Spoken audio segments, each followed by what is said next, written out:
মন্টির size দেখো, তাহলে বুঝতে পারছো কতটা বড় এটা। দারুণ অভিজ্ঞতা, এত আনন্দ পেয়েছি।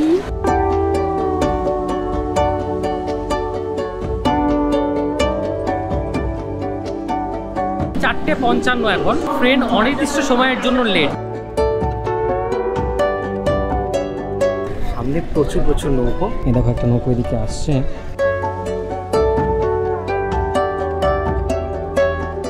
তোমাদের ব্লগার বাবু একদম প্রস্তুত। আজকে আমরা আরেকটা ফ্যামিলি ট্রিপ করতে যাচ্ছি। এবারে কিন্তু দুজন নতুন সদস্য রয়েছে। এই যে আমাদের ওলা চলে এসছে, এটা হচ্ছে আমাদের সেকেন্ড ওলা। দুটো গাড়ি নিচ্ছি কারণ হচ্ছে প্রচুর লোক। ওই গাড়িটা বেরিয়ে যাচ্ছে। আমাদের গাড়ির যিনি ড্রাইভার তিনি বাড়ির থেকে আমাদের জল আনতে গেছেন, তারপরে আমরাও বেরোবো। আর শেরু এসছে আমাদেরকে বিদায় করতে, বাকিরা বাড়িতে। টাটা টুটু। আমাদের গাড়িতে আছে আমি, ব্লগার বাবু, পেছনে দিদা ফার্স্ট টাইম, আর এদিকে রয়েছে মামি। এই প্রথম কোনো ট্রিপে দিদা যাচ্ছে। আর আরেকটা গাড়িতে কারা আছে সেটা তোমরা হাওড়ায় পৌঁছে আনতে পারবে। আমরা এখান থেকে যাচ্ছি হাওড়া স্টেশন, সেখান থেকে ট্রেনে করে যাব দীঘা।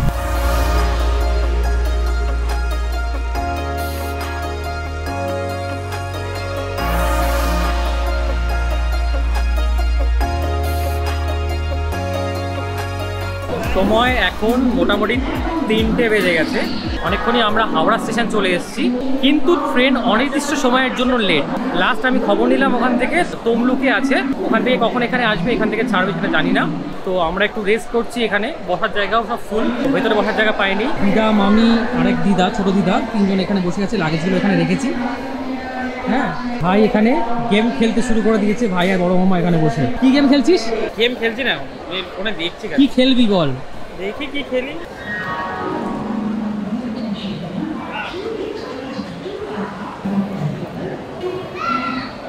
ট্রেন চলে এসছে। অবশেষে 4:55 এখন অ্যানাউন্সমেন্ট হয়েছে যে কান্ডারি হয়তো আসছে না, ওর জায়গায় তাম্রলিপ্ত আরেকটা ট্রেনও যায় এই রাস্তা দিয়ে, সেটা আসছে 20 নম্বর প্ল্যাটফর্মে। সেখানে আমরা এগোচ্ছি। এতক্ষণে হয়তো অর্ধেকের বেশি চলে যেতাম।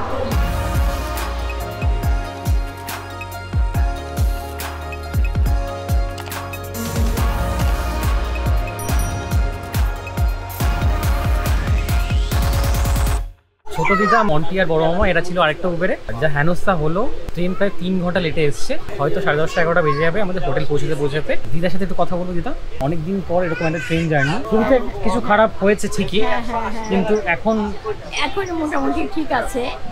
এখন ঠিক মতো পৌঁছতে পারে একটু শান্তি পাবো।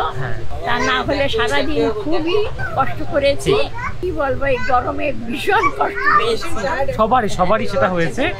আমার খুব ভালো লাগছে। আমি রোগা মানুষ তো, তোমার কষ্ট বেশি হয়নি। কষ্ট নাই, আমি ক্লান্ত হই নাই, আমি সুন্দরভাবে ছিলাম। আমার দিদি মোটা তো, আমার দিদির খুব কষ্ট হয়েছে। দৌড়তে হাঁপিয়ে গেছে। বৌমার লাগেজ নিয়ে টিয়াশাই বেকায়দা অবস্থা। কি বলবো, আমার এই বক্তব্য নেই, আমি টায়ার্ড এখন। সবার লাগেজ হয়, তুমি টায়ার্ড। দীঘা যাওয়ার দুটো ট্রেন হয়, একটা হচ্ছে তাম্রলিপ্ত, একটা হচ্ছে কান্ডারি। আমাদের কান্ডারি বুকিং ছিল, কিন্তু যেহেতু ওটা সমস্যা হয়েছে তাম্রলিপ্ততে এখন যাচ্ছি। তাম্রলিপ্ত ছাড়ে সকালবেলা, সেটাই ফিরেছে এবং সেটাতেই আমরা আবার যাচ্ছি। এরকম ট্রেনে আমার চড়ার অভিজ্ঞতা প্রথম। 4 জন বসতে পারে এই সিটিংয়ে, ঠিক আছে? এগুলোতে 4 জন বসতে পারে। 9টার সময় আমাদের ট্রেন ঢুকেছে দীঘা স্টেশনে। সামনে মন্টি, পিছনে রয়েছে আমাদের এই যে পুরো গ্রুপ।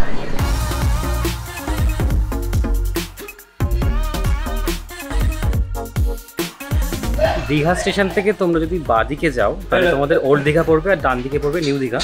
আমরা যেখানে রয়েছি সেটা হচ্ছে ওল্ড দীঘার মধ্যেই। আর এখানে কিন্তু আশেপাশে সব টুরিস্ট স্পটগুলো রয়েছে। আমাদের হোটেলের নাম হচ্ছে নয়নতারা হোটেল। তুমি একবার বলে দাও ফোন নাম্বারটা তোমার। 9330136025। তাহলে রঞ্জনদাই থাকবেন, তো উনি সব বন্দোবস্ত করে দেবেন, ঠিক আছে? আমরা সবাই টোটো করে বেরিয়ে পড়েছি। পেছনে বাকিরা আছে, একটু চাপাচাপি হচ্ছে কারণ 6 জন এক টোটোতে একটু মুশকিল হয়ে যায়। আর এখানে আশেপাশে যেসব টুরিস্ট স্পটগুলো আছে সবকটাই আমরা ঘুরে দেখবো এক এক করে। এদিকে দেখতে পাচ্ছ এই ঝাউবন, এই ঝাউবনের পেছনেই ওদিকে কিন্তু সমুদ্র। এই দেখো এইদিকে কিন্তু জগন্নাথ মন্দির তৈরি হচ্ছে। আশা করছি 2-3 মাসের মধ্যে এটা পুরো রেডি হয়ে যাবে। এই ডান দিকে এটা হচ্ছে অমরাবতী পার্ক। শুনলাম এই পার্কের মধ্যে রোপওয়ে আছে। তো অমরাবতী পার্কটা সকাল 10টা থেকে বিকেল 6টা পর্যন্ত খোলা থাকে, আর ওখানে রোপওয়েও আছে যেটা এই মুহূর্তে সার্ভিসিং হচ্ছে, সেজন্য চড়তে পারবে না।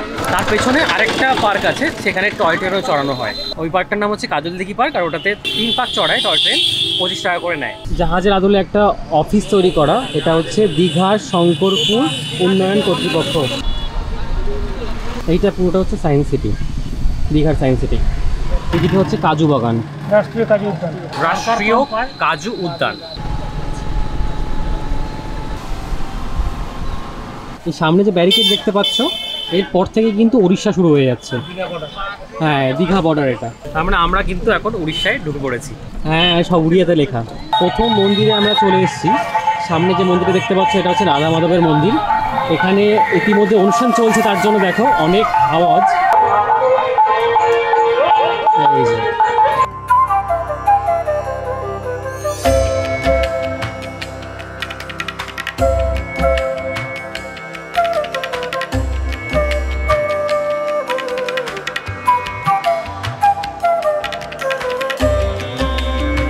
আমি সরি তোমায় ডাল, ড্রাই আর রাফ করার জন্য, সরি তোমার ড্যামেজ আর ব্রেকেজের জন্য। আমি এলাস্টিসিটি টেস্ট করলাম আর দেখলাম সত্যিই তুমি ড্যামেজড। শুনেছি হিবিস্কাস আর কারি লিভস চুলের ড্যামেজ রিপেয়ারের জন্য খুব ভালো, আর এই কম্বিনেশনটাই আমি পেয়েছি মামা আর্থের হিবিস্কাস ড্যামেজ রিপেয়ার হেয়ার অয়েলে। এর মধ্যে রয়েছে জবা ফুল আর কারি পাতার সব রকম গুণ। এটি ড্রাই, রাফ, ট্যাঙ্গেল হেয়ারকে রিপেয়ার করে আর স্প্লিট এন্ডস প্রতিরোধ করে।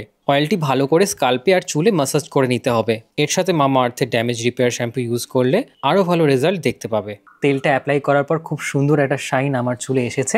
ডেসক্রিপশনে লিঙ্ক রয়েছে, তোমরা আমার কুপন কোড vlogbeat2024 ব্যবহার করে 20% ছাড় পেয়ে যাবে মামা আর্থের অফিসিয়াল ওয়েবসাইট আর মামা আর্থের অ্যাপে। মামা আর্থের প্রোডাক্ট ফ্লিপকার্ট, নাইকা, পার্পল, অ্যামাজন এবং অফলাইন স্টোরেও পাওয়া যায়। মামা আর্থ প্ল্যান্ট গুডনেস ইনিশিয়েটিভ নিয়েছে, যার জন্য তোমরা যখন মামা আর্থ থেকে কোনো প্রোডাক্ট অর্ডার করবে, ওরা সেই অর্ডারটা একটা গাছের সাথে লিঙ্ক করে দেয় এবং তুমি সেই অর্ডারের মাধ্যমে গাছটাকে ট্র্যাকও করতে পারবে। আর 2025 অব্দি মামা আর্থের পরিকল্পনা রয়েছে এরকম 1 মিলিয়ন গাছ রোপণ করার।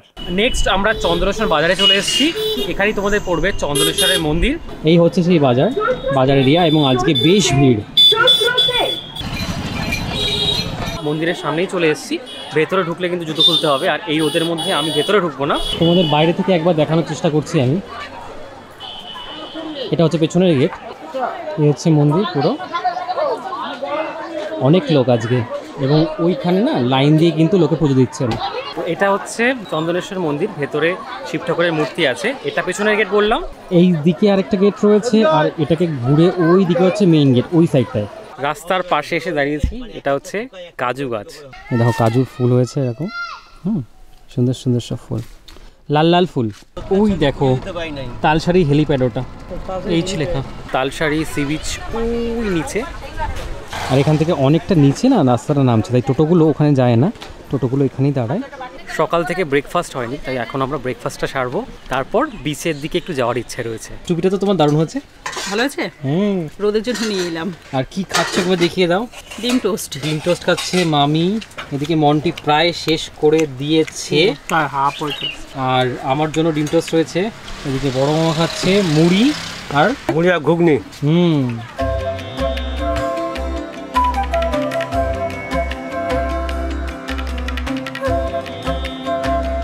এরকম একটা ড্রিঙ্ক আছে, মন্টি বল। এইরকম একটা ড্রিঙ্কের এইটা যে সিস্টেমটা, একটা মার্বেল দেওয়া থাকে, সেই মার্বেলটা প্রেস করে এই ড্রিঙ্কটা খুলতে হয়। এই টেকনোলজিটা জাপানে একটা ড্রিঙ্কে আছে, সেটা দেখে এটা বানানো। এবার এটা কি কোম্পানি বা কোথাকার এটা আমি জানি না। এই যে কোম্পানিটা দেখো লেখা কোলা ফ্রেশ। কোলা ফ্রেশ। এই যে একটা মার্বেল আছে ভিতরে, এই যে ঘুরছে। এটা পুরো উল্টে দাও, মার্বেলটা এখানে আটকে যাবে, তুমি খেতে পারবে না, কোল্ড ড্রিঙ্ক বেরোবে না। যা গরম পড়েছে, এইভাবে আমি যেভাবে শ্বাস দিয়েছি, হ্যাঁ সাইড দিয়ে ঢেকে হাওয়ায় উড়ে যাচ্ছে, এইভাবেই যেতে হবে, নাহলে পুরো ট্যান হয়ে যাব। হাতেও আমি স্লিভ পরে নিয়েছি, আর্ম স্লিভ। আর পেছনে আমাদের দিদারা যাচ্ছে, মামি যাচ্ছে, আর বাকিরা সামনে এগিয়ে গেছে। দেখো সব সানগ্লাস। দেখি দেখি দেখি, দুই দিদা পুরো সানগ্লাস পরে, দুই দিদা সানগ্লাস, মামি টুপি, তুমিও সানগ্লাস পরে নাও। চলো চলো সবাই মিলে চলো, এগো। ওই যে দূরে, এটার পেছনেই সি বিচ। ও এদিক দিয়ে দেখতে পাচ্ছ তো? হ্যাঁ, এখান থেকে পুরো দেখা যাচ্ছে সি বিচটা। দেখো এদিকটা, দেখো কত কত নৌকো, বাবা। আর ওই পেছনটায় ঝাউ গাছ, প্রচুর হাওয়া দিচ্ছে এখানে। আর সামনে প্রচুর প্রচুর নৌকো, এগুলো তো মনে হয় চড়াও যায়, পিছন দিয়ে দেখতে পাচ্ছ। আর এখানে এখানে প্রচুর চড়া দেখতে পাচ্ছি। ওইখানে চড়া আছে একটা, এই দেখো একটা নৌকো এদিকে আসছে, এর পেছনে চড়া, তারপরে আবার জল, তারপরে আবার চড়া, পেছনে আবার ঝাউ গাছ, আর ওদিকে পুরো সমুদ্র, আর এদিকটাও কিন্তু পুরো সমুদ্র। ওটা বক, ওটা বক মাছ, আর ওদিকে মোরলা, সামুদ্রিক মোড়, ওদিকে মোরলা, এদিকেও মোরলা। আচ্ছা, এই মুহূর্তে উদয়পুর বিচে এসেছি, এটাও কিন্তু তোমার উড়িষ্যার মধ্যে পড়ে। রোদ তো বেশি ঢুকবো না, বাইরে বাইরে থেকে তোমাকে দেখাবো। এই যে হচ্ছে উদয়পুর সি বিচ, গান বাজনা হচ্ছে, অনেক লোকের সমাগম। এখানে না পাটটা এরকম বাঁধানো, পেছন দিকে গাছ রয়েছে বিভিন্ন রকম। ডান দিকে এটা হচ্ছে ঢেউসাগর পার্ক, সুন্দর। আমরা চলে এসেছি লাস্ট যে জায়গাটা আমার খুব ইন্টারেস্ট ছিল দেখার জন্য, সেটা হচ্ছে এখানে একটা অ্যাকোরিয়াম আছে, marine aquarium and regional centre. এই দেখো এই স্কেলিটনটা বিশাল বড়, কিন্তু আমার হাতে এইটুকু। মন্টির সাইজ দেখো, তাহলে বুঝতে পারছো কতটা বড় এটা। এটা হচ্ছে স্কেলিটন অফ ব্রাইডস ওয়েল, বিশাল বড়, বিশাল বিশাল। উফ, এটা দেখেই তো মন একদম ভরে গেল। এখানে কিছু ছবিও আছে। ছবি কত বড়, অনেক বড়। কেমন লাগছে এটা? ভালো, দারুণ না? হ্যাঁ। এখানে লেখা আছে এটা 42 ফিট লম্বা, চওড়ায় 7 ফিট। এটা হচ্ছে মেল। ভেতরে কিন্তু আর তোমাদের ফটো বা ভিডিও করার পারমিশন থাকে না, তো বাইরে ওই স্কেলেটনটা দেখাতে পারলাম। ভেতরে প্রচুর রকম মাছ আছে, সামুদ্রিক মাছ আছে। আমাদের ভালো লেগেছে ক্লাউন ফিশ। মন্টির কোনটা ভালো লেগেছে? লবস্টারটা দেখে খুব ভালো লাগলো, আর ক্যাটফিশ দেখে হেভি লেগেছে আমার। ক্যাটফিশ দেখে হেভি লেগেছে। আমার দেখার ইচ্ছা ছিল অনেকদিন, জীবনে লাইভ দেখা হয়ে গেল লাইভ। ওই যে ইয়েলো আর ব্ল্যাক দিয়ে যেটা মাছটা, কি নাম ছিল ওটা হচ্ছে ক্লাউন ফিশ, ওটা ভীষণ ভালো লেগেছে। হোয়াইট আর ব্ল্যাক। এখানে ক্লাউন ফিশও আছে এবং আরও অনেক রকম মাছ। তোমরা একবার ভিজিট করতে পারো, কোনো ফি নেই, টিকিট লাগবে না, ফ্রিতে দেখতে পারো। আমরা যেখানে রয়েছি ওল্ড দীঘার যে থানাটা, তার পেছন দিকে। আর আমরা এখন গেস্ট হাউসে আছি। এখানে পাশে একটা মাসি আছেন যিনি রান্না করে দিচ্ছেন। তো সকালবেলা আমাদের বাজার করা হয়েছে, সেই অনুযায়ী রান্নাটা হচ্ছে এবং রান্নার খাবারের স্বাদ কিন্তু বেশ সুস্বাদু। বিকেলবেলা আমরা প্রথমবারের জন্য ভিজিট করব আমাদের দীঘা সি বিচ। আমাদের হোটেল যেটা, সেখান থেকে মোটামুটি 5-6 মিনিটের হাঁটা পথ। বিচের কাছাকাছি প্রায় এসে গেছি, আর হাওয়া কিন্তু দারুণ। এই সামনে এটা পেরোলি সি বিচ। হ্যাঁ, এই জায়গাটা খুব সুন্দর।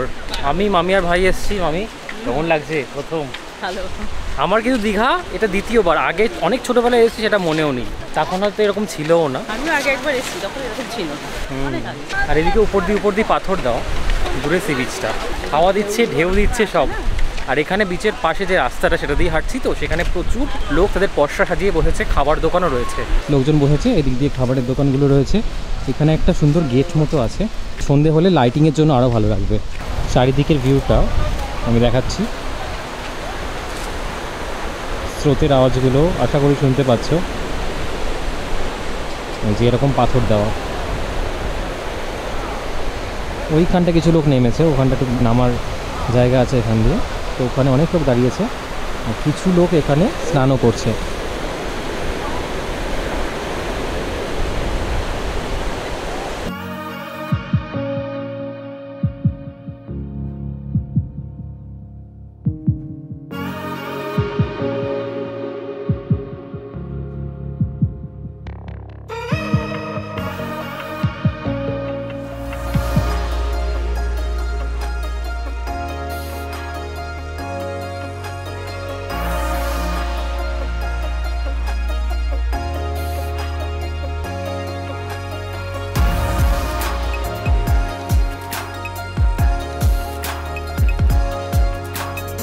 দীঘার বিচের পাশেই তোমরা এরকম রোলের দোকান পাবে, এই দেখো। আর সেখান থেকেই আমরা রোল খাচ্ছি, চিকেন রোল 50 টাকা করে।